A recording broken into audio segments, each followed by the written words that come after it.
So she's Lara Croft. She's one of the few people that has like managed to keep Tom Cruise alive while handcuffed to him on a train. I don't think a lot of people can say that. She's battled Hydra, she's many a henchman, soon Doctor Doom. But for now, she's going to battle some of my very average questions. So please, give an enormous welcome for the brilliant Hayley Atwell!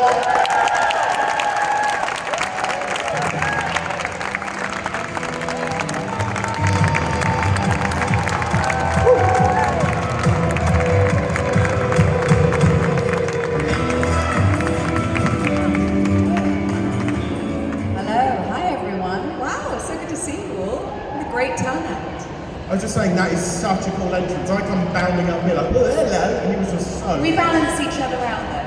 Oh, you're being into my yang. Exactly, I'm being into your yang. No, but I think I want to be more of your yang. You're so cool. I'm just going to do this for 30 minutes to say how cool you are.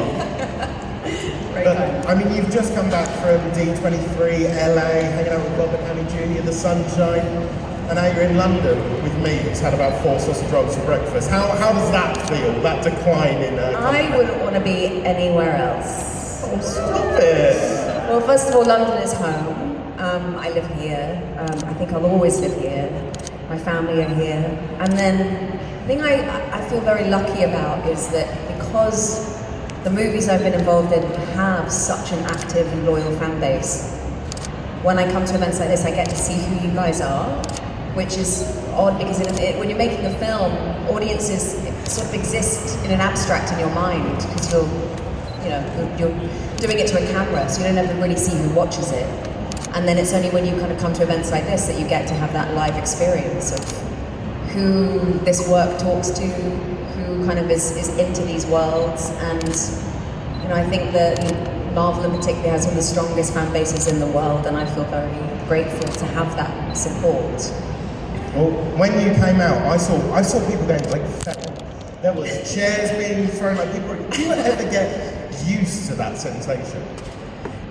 No, I think it also enlivens me to feel like if people want, with an audience, you never want to give them something that they don't want. And I'm sure there are people who are like, Peggy's boring, or whatever. People have their favorites, and I'm not going to be everyone's, and that is fine. But when you do meet people who the character you portrayed has touched them in some way, in the way that I know what it's like to feel touched by characters that I watch myself, and I love that, like being able to meet the actor who's portrayed them or brought it to life, really enjoying the experience of meeting the audiences. I think it's a very humbling thing, it's a lovely and rare opportunity to have. And I'm glad we can talk about your whole career. I'm glad we can finally say the word Doomsday. Yes. Doomsday. Yes. You know that you're in it, because I remember watching that epic live stream with every single person's name on it, and I'm going, oh, when's Hayley's name going to come? I nearly rioted, I'm not going to lie, but it didn't. Yeah. Has Kevin Feige since got you a chair with your name on it? I don't have a chair with my name on it yet, can you believe it? I think, well, also that was because, the thing, on set, I didn't have Peggy Carter or Hayley Atwell. I had Jessica. Like I had a name so that if anyone's press caught it or fans would catch it, they'd be like, who's that? And so that's why I don't have a Hayley Atwell or a Peggy Carter. So I'm fine with that. I'm like, I get it. It was a special reveal. But when the line of chairs came out, they didn't tell me that I wouldn't be on it. So I had to call my agent and go, so have they cut me? What does it mean? So I was like in the dark, just as much as the fans were for quite a while.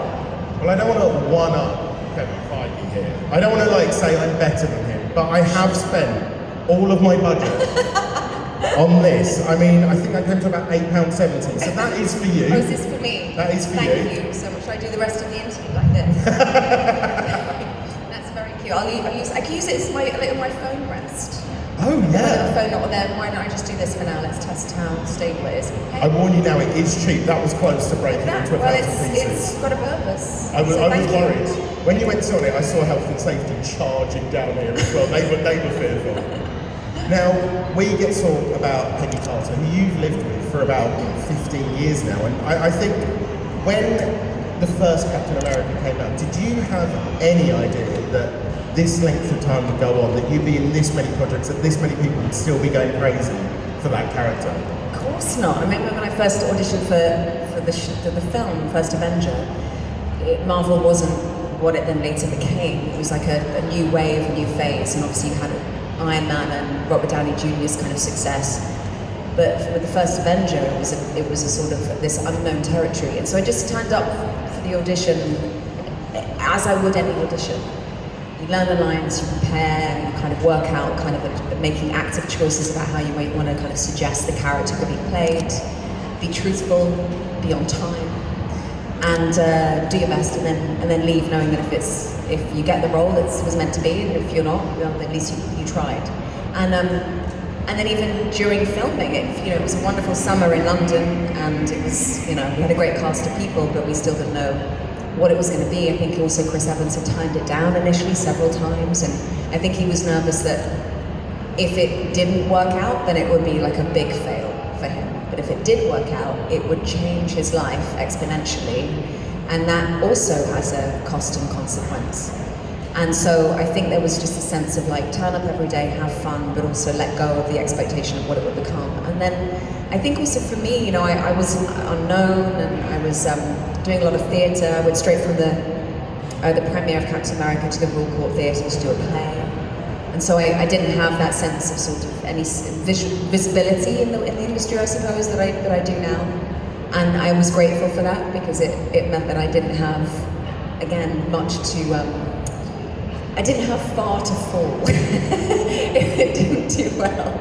Now I do, so I'm terrified. But it's great. It's amazing to be here. Like, also to be a character that then you get to revisit 15 years later. It's not necessarily feeling like, oh, I'm back in those kind of shoes, because I sort of do it instinctively anyway. But I'm like, oh, I'm back with these audiences, these fans that wouldn't necessarily come and see other stuff that I've done, because I have sort of quite a range of tastes and interests when it comes to acting, but I know these audiences. Well, that's what I would say, because obviously a lot of characters, the production ends, they're done with that character, that's it. You've got to go through it in different films, different projects, and you sort of touched on it there. Does it feel like you're just going back to that character, or is it like now, oh, I'm just reuniting with an old buddy, like this is my mate now? I think, I hope that we all feel that we still, even when we become adults, we still change and evolve over time, and our tastes change, and I don't feel like I really am the person I was 5 years ago in some ways, in a healthy way. And so every time I'm kind of, I suppose, come back, it's not so much sort of a backwards move to something familiar, but more of like, what is a new way of telling this? Or what is a new way of entering this world and giving something a little bit different or interesting for me to play as a challenge, but also for the audiences to feel like the characters were evolving. And I felt that, I was so sad when the show Agent Carter ended, that it had just begun to explore the levity of the character and the kind of the humor and the wholesome charm of that kind of period world setting. And it was one of the first Marvel series that ever happened, and I felt like that was the beginning of a new chapter for her that then kind of went in a different direction. And then I had all these like cameos in other Marvel films. So you never really know kind of what Marvel has in store for that character, and also what really the audiences are wanting. So it's just kind of keeping present and open to the possibility of hopefully just trying new ways to play her. And I think you've had so many iconic, amazing moments within the MCU, but there is one moment that I think has just resonated. It's landed this immortality online, and that is you decking that bloke in Captain America. That punch, I tell you what, when you first got to do that must have felt good, didn't it? No, I felt really bad because Lex, who played the actor opposite me, the loveliest guy, Lex Shrapnel, his name is. It's an amazing name. And you're never going to forget that moment. So I felt he also sold the reaction, I think, very well. But that was the fun thing, at that time I hadn't had much opportunities to play a character that physically forceful, and yet who was also quite British reserve and sort of quite, uniformed and serious and put together. But then every so often you suddenly go, oh, she can throw a punch and she can hold her own. And it was a challenge. You don't want to have the punch has to kind of deliver. And it does, because I'm scared if one of these questions is bad, you could just punch me. That's my biggest fear. Can you imagine? Go viral all of a sudden. Why did you say that with a smile on your face? Because I think you could take it. Yeah, so anyway, thanks Hayley. So next question. That's why you're the film star and I'm not. Did you want me to get out of breath as I did that? That was really struggle. Still digesting those 4 sausage rolls from breakfast, aren't you? Oh, you remember that, did you? Good. And I think something that really makes Peggy so amazing is that she was introduced to this franchise without any superpowers. She's not shooting aliens, she's not flying through the sky, she was just really bloody good at her job. Do you think that's why she's resonated with so many people? I think maybe the enduring love story between them both is partly why people remember and they think of Peggy. Because it's a love story based on longing and based on sort of sense of like, will they ever have their moment? And when they do get their moment, the satisfaction of that and this and knowing what they've both been through, I think is very moving for people to see. And then I think for when I've met fans at conventions particularly, and some brilliant lines that have come out of the series.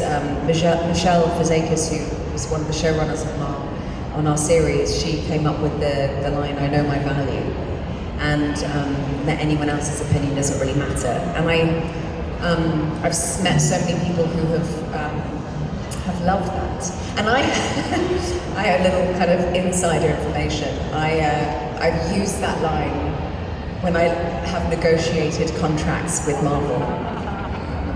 When they're like, okay, do you want to come and do this film? And I'm like, sure, let's have a look at the contract. And I'm like, we'll do a counter offer, as you should do as a business person. And I've come back with, well, I know my value, and it's actually this.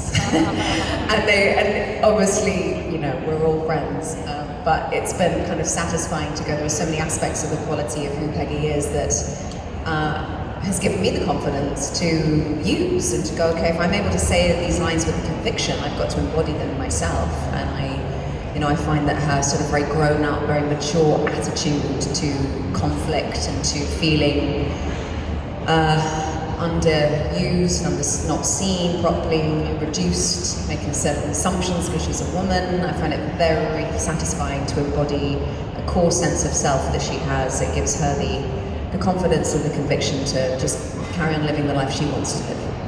I would love to be in a contract negotiation, by the way, just to hear you quote every line. Like they go, you can't negotiate all day, and you're like, I could do this all day. I could do this all day. I think it works. Like, I want to give you money. Yes. Like, it works. Yes, it does. They're killer one-liners. I mainly want to give you money because you threatened to beat me up just 5 seconds ago. That's the main reason. But aside from that. And then Peggy went and got herself a little shield. A little something in a big shield there.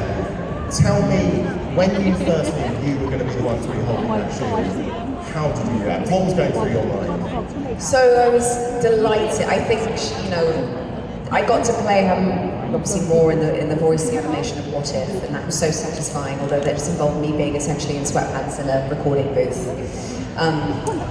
And I love that you get to see the animation of Peggy being able to physically do more, which I could have done in live action, I think. And I think so I love the idea that she'd be in the suit and she'd have the shields. And if I'm really brutally honest, I was so disappointed with how they positioned her and what happened to her in that scene. It's like, it's so small, and she gets frisbeed to death. After saying a line, she's like, I could do this all day, and then it's suddenly frisbeed to death, and I'm like, no you couldn't, and then people going, oh, she's so lame. And I was like, I felt that was like a bum steer and a complete disservice to the character. And I tried on set to kind of go, can I just suggest? And they were like, sure, but no.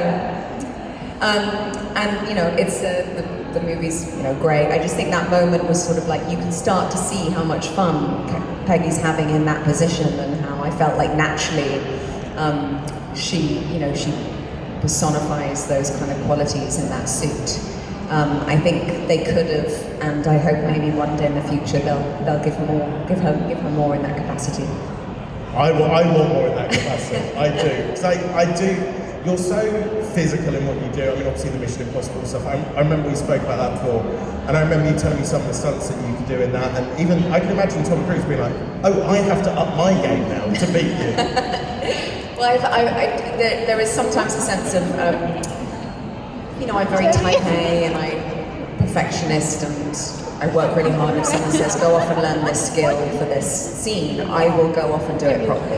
And when I get onto set and then they discover that I've done it properly, they're like, oh, you can do this. Do you mean I can do the job that I was asked to do? Yes, that's how it tends to work. So being able to do more of that in Mission was really satisfying. And Tom just you don't go into a Mission Impossible film expecting or wanting even a stunt double to do any of the work for you. You absolutely have to meet Mr. Cruise at that level as best you possibly can, and there's no one like him who can do those things. I mean, you're a lot better than me, because if I was in your position, I would want a stunt double doing everything. I would want to watch them do it all and I go, brilliant, I was great at that. That's what I want. You're a better person than me. So when you got to hold the shield and do this stuff, were you looking at what Chris had previously done with the shield and sort of going, oh no, I'm not going to do it like that, I'm going to do it like this, or sort of how did you make it your own thing? Oh, it's just being, I suppose the just being comfortable with it. Like the shield really is an extension of that character's body in that moment. It should feel like something incredibly natural that they just have held for a very long time. So I was kind of walking around set, just holding onto it and having the backpack on as well, the jetpack, which was really fun. It didn't take off anywhere, but. Yeah, I think for me also, it's part, again, I talk about it a lot, I'm sorry if you're bored of theatre, but it's my background, but I work a lot with props. So I've always found that on stage, if you have a prop, you've got something physically active to do on stage, rather than just sort of standing there static. So props for me are a great way of demonstrating what the character is thinking or feeling, like subtext-wise, or what they think about the other. You can tell so much about what I would think about another character on stage by the way I would stir sugar in my tea. I could do it very aggressively, I could do it while shaking, and that would tell you that underneath the surface is something going on for my character. So I love that props can be, again, just a natural extension of what we're trying to share with the audience about who that person is. See, I knew you was going to say that, that's why I gave you that prop chair. That's why. I knew you was going to say that. Yeah. I don't just throw this stuff together 20 minutes ago, I'll tell you. Definitely not. So connected. And obviously, the world of Marvel, there's a lot of green screen, there's a lot of special effects added, but when you're doing the stuff with the shield, you're actually doing these motions and stuff with the shield. Yeah. How much, do you ever catch yourself and think, well, I'm a bit of an ick doing this? Like, do you ever feel weird in yourself doing it? Oh, of course, there's loads of that. And hopefully you're just making sure that they're not going to put that in when they're editing. And so I'd have to keep going, like, let's just not do that one. Let's just, but just make me look good. And the thing is, for those stunt guys as well, it's in their best interests for you to look good as well. So they're never going to put in all the many versions that everyone gets wrong or just looks really bad. Although it is it's wonderful to see, because it's inevitable, we're all human, right? So when there's a certain move in a take that doesn't quite land, or we go to catch something and then it falls, I find that just so charming and endearing, because we're playing like characters that are meant to be so in control and so cool. And so when someone trips up or drops something and or makes a funny noise while they're doing it, or makes their own sound effects, that's always my favourite. I remember hearing Ewan McGregor when he was with his lightsaber and had to be told to stop doing the noise as he was acting. I was like, I totally relate to that. Yeah, I mean, that's the coolest thing you could have possibly said at that moment. Now, we touched on it a little while ago, Mission Impossible. I love this franchise so much. And, we've all seen it. You go toe-to-toe with, it's not someone called Tom Cruise, it's not someone. And I want to know, how does doing something like that help you as an action performer? Because that is the top of your game. You do not get bigger stunts than that. I mean, you're not half-assing it. You are doing it. Yeah. How does that help you? He's so inspiring. I think a lot of you, of course, will know his public persona and the brand, I suppose, of him as being sort of like an anomaly. He's like one of those kind of traditional, like old school movie stars. And yet he's working today at the top of his game in these huge action franchises in his early 60s, and he can do it. There's someone, I've never met someone so committed to their profession, and also to encouraging everyone that works with him and around him to expect a higher standard of themselves, and to provide the support and resources to really get there to challenge yourself. So I just found it really motivating. And yeah, and sort of like the feeling of taking that kind of idea and going, well, how can I also use this in other situations, social situations, or business negotiations, or of bringing that sense of being brave to try things, and even if you fail, that's part of the experience, and that to keep moving forward and challenging myself is a way that I still feel really present, and I still feel like I've got a lot to learn, and that I always have that like beginner's mind every time I start any job. Going, I don't know how to act. I know what I'm doing, and you find your way through by taking just little brave steps. I think that's the same for like any new job, right? Any kind of new situation that anyone finds himself in, where they feel nervous. Sort of like, do I sort of run away from this feeling, or do I confront it and try and push through it? Well, everything he does, I'm like, oh, you're just perfect. You are. I bet you do your shoelaces really well. I bet everything he does is perfect. But I spoke to the Top Gun cast, and they told me that he's absolutely dreadful at heads up. So if you ever see him again, challenge him to that, decimate him. Okay, good tip. Thanks. There you go. I got you. And of course, like with Mission Impossible, Tom Cruise doing all these stunts, you going toe to toe with him. Were there ever moments where you're like, give me a little bit more, let's up the ante here? No, absolutely not. Because he's always going, whenever he does anything, he's like, how can I make it better? I'll watch something back and you go, let me go again, I want to try something different. So it's in the best possible way. Nothing is ever sort of like, easy for the sake of it, or like good enough, we'll move on. It's always, let's push ourselves to find the best camera angle, the best line delivery, and he's always got the audience in mind. So, that's, it's never a dull moment. And you have now finished with Mission Impossible, that's come to an end. Have you learned anything from that and managed to take it into what you're doing with your characters in Marvel now? It was more, I remember when I finished Mission unofficially. I mean, I was brought back and we did, I think it was wrapped like 13 times. Kept on coming back and doing more. But I went from being on set to Mission to performing on stage in the West End with Shakespeare play, Much Ado About Nothing. And I remember the curtain going up and looking out at the audience, and it was 2,000 people, like expecting faces, and they went up, the Royal Circle, dress circle, up in the gods, and this was an experimental production. It was Shakespeare, but with 90s diva house music and pink confetti and furry heads, and just us on stage with chairs, and we never left the stage. And like Marvel cardboard cutouts that we used as a sort of nod to the fact that it was Tom Hiddleston and me on stage. And so it was an experiment. I was like, either the Shakespeare purists are going to hate this, or the kids coming and loving the pink confetti and the diva house music will be like, Shakespeare's boring. I was like, we could get this wrong in so many ways. I was really scared. And but I was like, what would Tom do? And I was like, you know what Tom would do? He would just keep, instead of going like, oh my God, and keep retreating, physically just move towards the audience with a generosity of spirit and just keep looking at the thing you're scared of. And just all it takes is that insane amount of like courage at the beginning, and then hopefully everything falls after that. So it really, thinking about sort of like the stakes of when you're doing stunts and all the things that can go wrong, and it can be very physically dangerous. You can feel that sort of emotionally on stage, where you go, if someone forgets their lines, or I trip up, or I can't stop the show and start again. And there's the feeling can be quite adrenalizing. So I took a lot from that. I also want to talk about Lara Croft. I mean, your IMDb is like a list of women who can like kill me with those two bottles. Every woman you play is just so great. And with Lara, I mean, you've now voiced her in the series.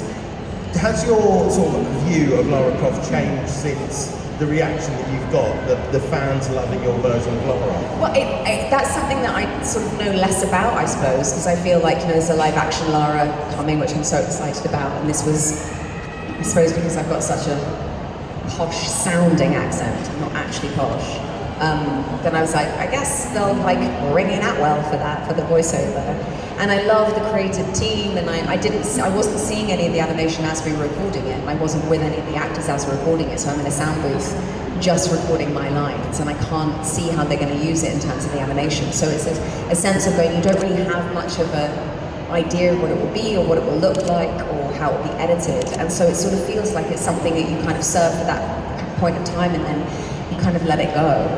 And I'm sure, you know, everyone who loves Lara Croft has their own version that they like more, or they prefer the games to the films, or one particular film or one particular portrayal of the character over the other. So again, it's sort of like a character that belongs to a lot of people. And I've also got here a film called Doomsday. Dooms? I've never heard of it. Doomsday? Doom scrolling? That's the one.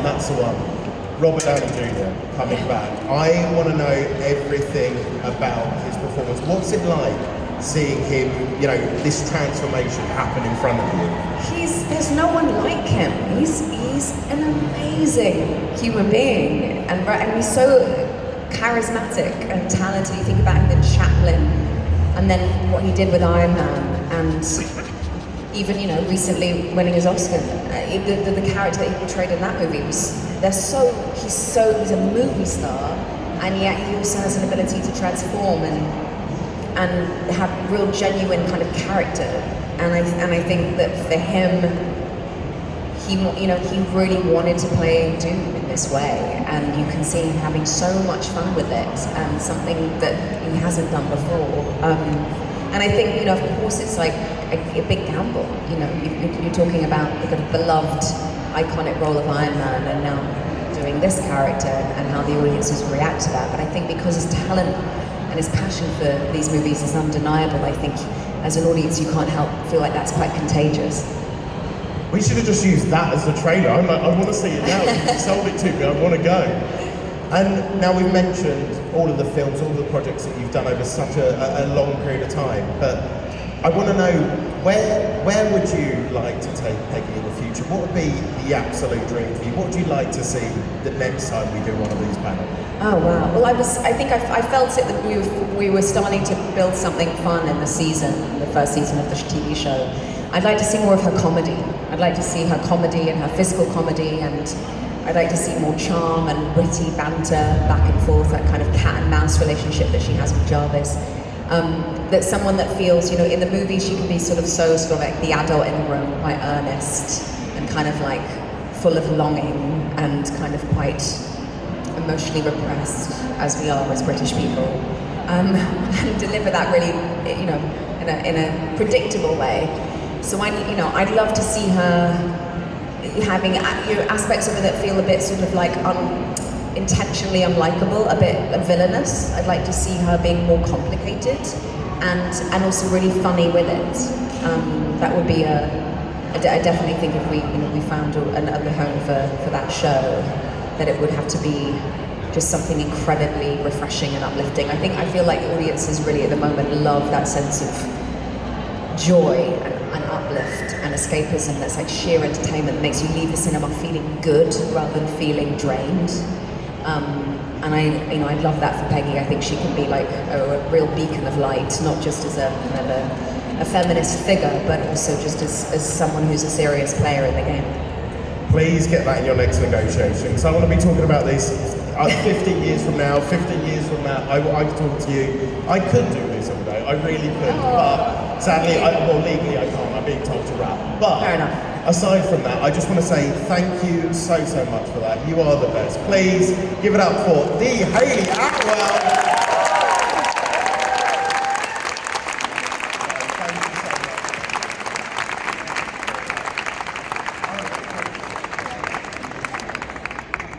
One more time for Hayley Atwell.